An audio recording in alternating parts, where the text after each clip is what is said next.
Here almagtige God, as ons as vriende en familie volgend by mekaar is, Here, dan weet ons eintlik eers mooi presies wat om te bid vir U nie. Maar in 'n sekere sin wil ons vir U kom sê, Here, as ons moet eerlik wees, dis ook te veel vir een familie om te dra. En eintlik wil ons volgend vir U sê, ons kan eintlik nie. En daarom bid ons vir U teenwoordigheid. Here, ons het U self nodig. Ons het nodig dat U deur die Heilige Gees sal kom en ons kom vul met U vrede. Ons het nodig dat U die woord wat U vir ons gegee het, in ons harte sal indra en dit as 'n troostwoord sal gebruik. Ons het nodig dat U elkeen van ons en spesiaal vir hulle as familie besonder sal vashou in hierdie tyd. Ons bely dit in die naam van ons Here Jesus Christus. Amen. Geliefdes, die teks wat die familie gekies het, is 'n ongelooflike teks uit Lukas 22. Ek het dit daar op die bord vir u gesit.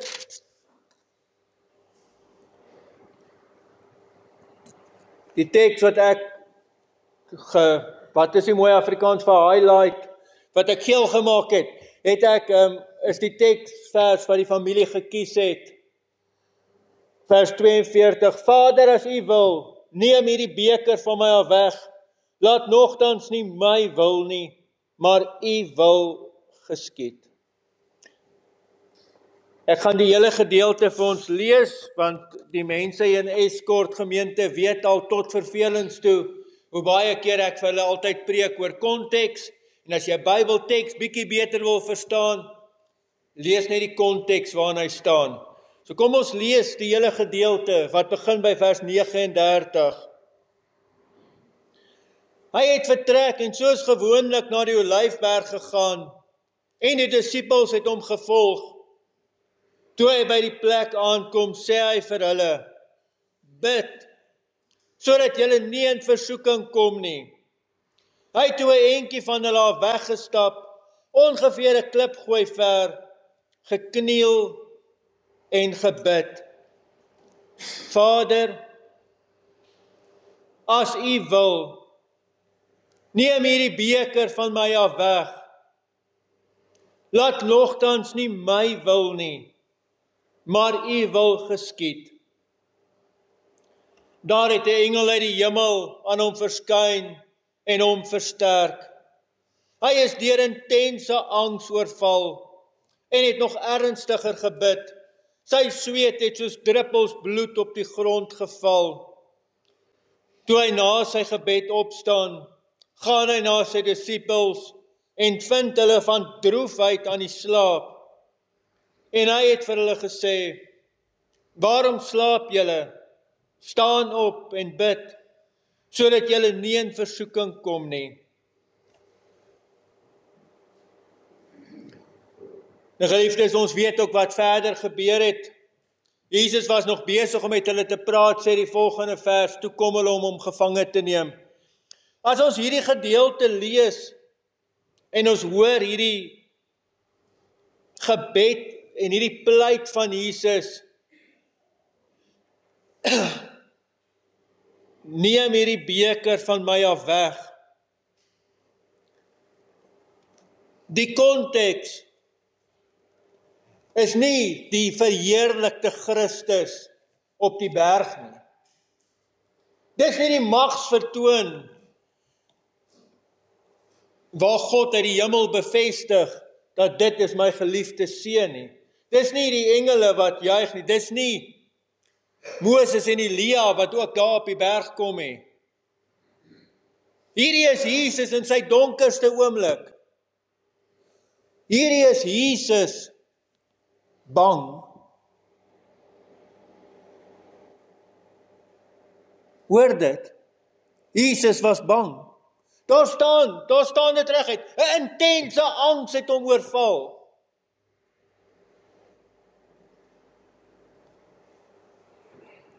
Here, hierdie wat ek nou moet deurgaan, is te veel vir my om te dra.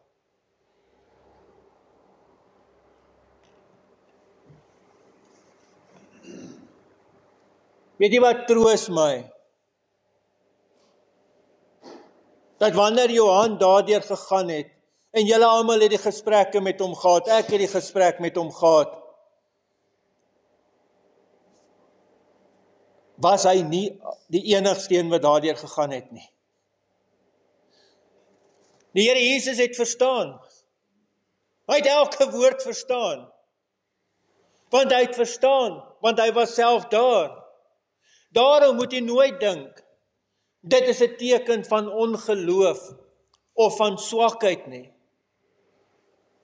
Dit is 'n teken van realisties weet wat hier aan die gang is. En om gelowig ook vir God te kan sê, Here, ek kan nie verder nie.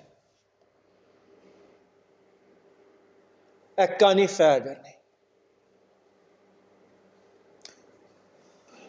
Welkom julle.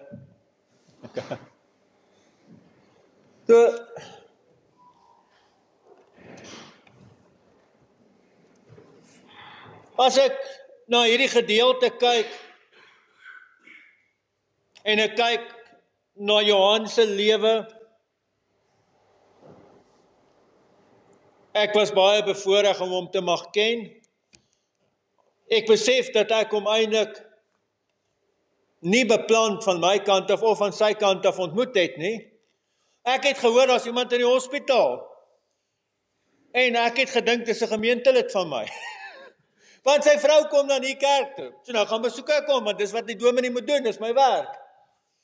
En ek het Johan gaan besoek en ek het daai dag, toe ek hom die eerste keer ontmoet, daar uitgeloop en gesê,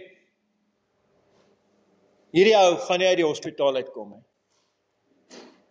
Ek was 100% oortuig daarvan. En ek het hom weer gaan besoek, want ek het eintlik gedink, ek moet daarom voordat hy sterf, net weer 'n keer 'n draai daar kan maak, né? En dalk het hy my nodig, dalk is daar gesprekke nodig. En so ja, ek het op my motorfiets geklim, van Wenen af gery, en Hilton Hospitaal toe gegaan, en baie lekker met nog 'n kuier, en met dit, het daar eintlik die diepste gesprekke gebeur, en die ongelooflikste geloofsdeling, waar ons met mekaar kon praat. En deur die Here se genade het hy daar uit die hospitaal uitgekom. En het ons na die tyd eintlik vriende geword. Dit was een van baie min mense in Escort met wie ek oor die rugby kon praat. Ek dink dit is dalk een of ander straf op vorige sondes van my, dat ek in 'n gemeenskap geland het waar niemand rugby kyk nie. Julle sal dit nie glo nie. Ek bly in daai dorp, nee. Ek kan met niemand gaan beklei oor die skeieregter nie, niks nie. Dan moet ek vir Johan kom besoek, dan kom draai ek by hom, dan praat ek en hy eers die rugby. So die Here het vir my 'n rugbypel gegee hier so in Wenen. Hy het ook vir my 'n geloofsvriend gegee, met wie ek oor die Here Jesus kon praat. Met wie ek regtig my geloof kon deel, en wie sy geloof met my kon deel. Hy het, vandat hy daar die hospitaal uitgekom het, iets het daar gebeur in sy geestelike lewe ook. Hy het vir my gesê, hy het 'n verskriklike ontmoeting daar met die Here gehad, en ons verlooflike verdieping in sy lewe. Nou, julle sal dit beter weet as ek, want ek het hom nie voor die tyd geken nie, so ek kan dit met niks vergelyk het nie. Maar ek weet net, elke oggend 5 uur, het ek 'n boodskap van Johan gekry. Dit was vir my verskriklik. Dit was my verskriklik daai oggend toe ek dit nie meer kry nie.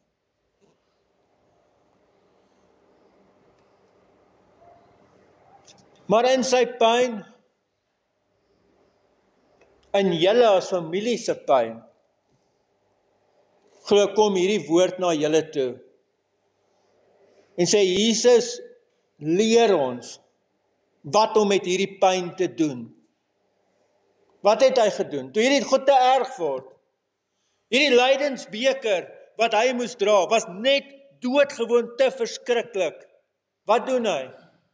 Hy gaan na sy Vader toe. wat as gevolg van wat hy gedoen het, ook nou my en jou Vader is. So hier is die uitnodiging, dat dis die plek waarna toe ons gaan, dat ek en jy dan ook na die Vader toe gaan, en ook na die Here toe gaan, en nie met mooi stories nie. Baie keer bid ons sulke ruimpies, asof ons hierdie supergelowiges is, en alles is okay, en ek is fine, en I'll get through it, en alles. Nee, wees eerlik. Gaan met 'n gebroke hart na God toe, en wees eerlik vir hom, en sê eerlik vir hom, Here, ekskuus, hierdie is nou genoeg, ek kan nie meer nie. Jy mag dit sê. Gaan kyk die psalmdigters, hulle sê goed wat ek bang is om te sê. Nee, maar doen dit. Gaan na die Here toe. Weet jy wat gebeur? Wanneer Jesus daar in sy swakste oomblik is, wanneer hy so bang is, die Bybel sê sy bloeddruppels het soos bloed geword van die angs, dan sê net die volgende vers, as die vers wat julle gekies het, kyk wat staan daar. Daar het 'n engel uit die hemel aan hom verskyn en hom versterk. En skielik snap ek, in hierdie angs, in hierdie pyn van ons, in hierdie struggle van ons, los God vir my en jou nie alleen nie. Hy los ons nie alleen nie, hy versterk ons. Ek weet nie altyd hoe nie. Partykeer dink ek die engele wat hy stuur, lyk vir my maar baie soos ander mense ook. Want partykeer is dit hulle wat hy gebruik. Partykeer is dit God se eie teenwoordigheid daar by jou, wat jy op 'n bo-natuurlike manier besef, maar God is hier teenwoordig, ek weet dit. Kan dit nie verduidelik, I can't explain it, but God is here. End of story. Nee, jy weet dit net. Jy weet dit so seker as wat jy dit weet. En dis die troos. Die ander troos is dat die teks nie hier stop nie. Lukas 22 is nie die laaste hoofstuk in Lukas nie. Van hier af word Jesus gevange geneem. Dan word hy gekruisig en daar in die kruis vat hy al ons sonde, al ons oortredings. Johan het met my gepraat. Ek weet hy was ook nie 'n engeltjie sy hele lewe deur nie. Maar ek weet, elke sonde wat hom nog enigstens kon pla het Christus aan die kruis voorgesterf. Ek het eendag vir hom gevra, Johan, doe my 'n guns, maak 'n lys van elke liewe sonde wat jy in jou lewe gedoen het, en dan langs en dan skryf jy vir my, watter van daai sondes het Christus nie aan die kruis voorgesterf nie? Ag, 2 minute. Ek kan nie verder praat nie, maar die besef, elke liewe ding is aan die kruis betaal. En Lukas se evangelie stop nie by die kruis nie. Na die kruis is daar die opstanding.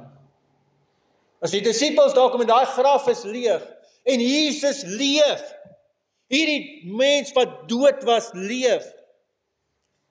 En dan sê die Bybel baie duidelik, dis die waarborg, dat ook ons uit die dood sal opstaan. Dis die waarborg, dat ook die dood vir my en jou nie die einde is nie. Toe ek dit voorberei, toe dink ek, ja, dis die waarborg, dat hierdie 2 broers, oor wie ek nou hier sit en huil, is besig om groot party te hou daar in die hemel. Hulle is daar. Hulle is by God. Daar's geen meer pyn nie. Hulle het liggame wat nie gebonde is aan siekte enigiets nie. Hulle is by hom. Wat meer kan mens wil hê? En toe ek verder oor dit worstel, toe besef ek, maar weet julle wat het God gedoen? Hy het Johan se gebed verhoor. Hy het Johan se gebed geantwoord. En ons onkunde, wel in my onkunde, dalk het julle die regte antwoorde gegee, ek het nie. Maar in my onkunde het ek hom aangepraat, nee, bly nog bietjie, hou nog vas, moenie nie dit bid nie. Maar hy het dalk van beter geweet en met die Here daaroor gepraat, want die Here weet beter as die dominee. So, Here, hoekom het U my broer eers gevat en nie vir my nie? Here, hoe lank dit nog? Ek gaan nie gesond word nie, ek het dit heeltemal in geloof aanvaar. Ek het die verskriklike pyn, verskriklike siekte. Vir wat? Hoekom moet ek nog hier bly? Kom haal my. En julle, kom ons wees eerlik, ek en jy verstaan nie daai gebed nie. Want ons is nie daai pyn nie. Ek en jy leef nie in daai pyn nie. So hoe kan ons enigstens vir iemand gaan aanvat oor wat hy met die Here worstel? Maar ek weet vanoggend dat die Here Johan se gebed verhoor het. Ek weet die Here het hom kom haal.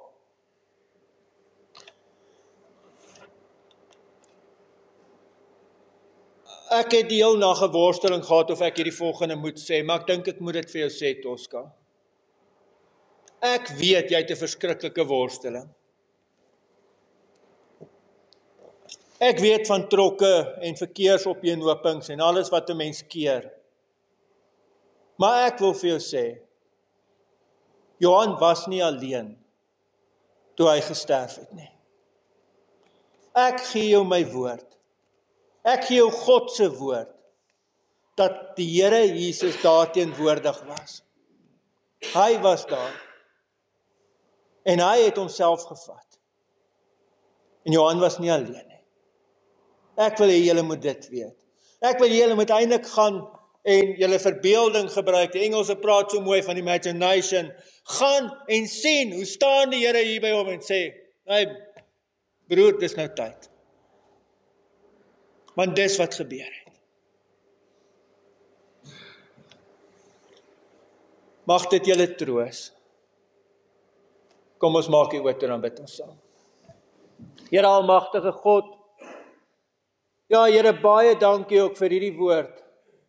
En Here, dankie dat ons aan hierdie woord mag vashou, omdat ons aan U vashou, omdat U eintlik ons enigste troos is.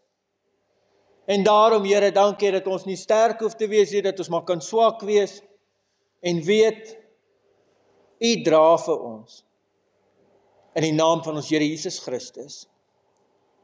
Amen. Geliefdes, ek moet nou net 'n recording stop, want anders kry ek allerhande dreigemente van kopiereg wat ek oortree as ek die liedere laai.